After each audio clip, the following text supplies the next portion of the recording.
wasn't sure when he got his passport back. The second question is, I mean, you talked about Malcolm X and Martin Luther King. Were there any civil rights leaders like the Edgar Evers who came for his counsel? Um, okay, first of all, he got his passport back in May 1958. I'm just looking to Bonnie Weiss over there for confirmation. Bonnie Weiss is part of the Bay Area Paul Robeson Centennial Committee, formed in earlier than 1998, but to celebrate his 100th, the anniversary of his birth. And other civil rights figures who came for his counsel, I'm not aware of many. Are you? There's one story that I like to tell from the book by Duberman, Martin Duberman. That's the book that I first read. And it relates when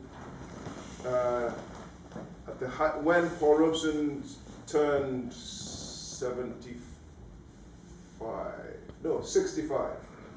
And there was a delegation sent from the Southern Christian Leadership Council to represent them at the birthday celebration in New York, I think.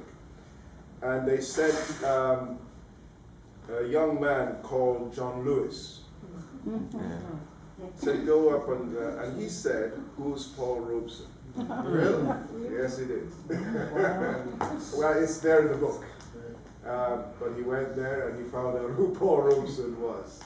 And but to answer your question, I don't know how many did, because in the case of King, for instance, his people around him, I believe, suggested that you want to stay away from this guy. He's trouble. The NAACP and so on, they felt that if they were to get what they wanted, freedom and equality, they needed to show that they were loyal, patriotic Americans. And associating with Paul Robeson was totally counter to that. Yeah. Wonderful play that you put together.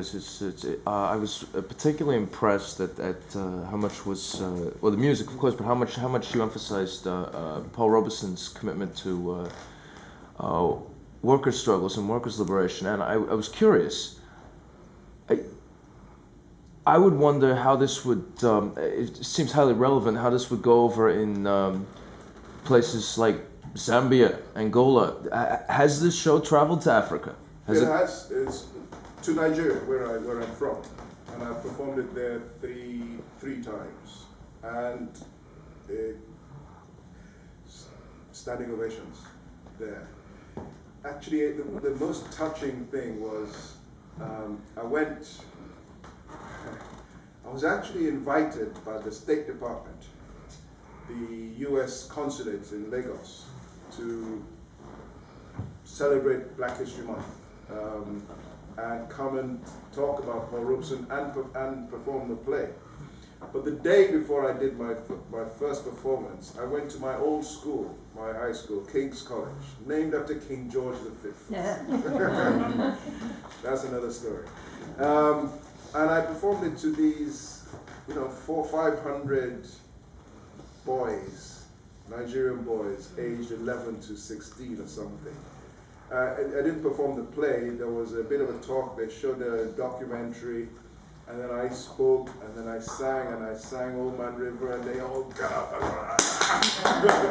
It was great, because I'd actually been one of those boys and known nothing about him. And so I was really proud to share that story with them.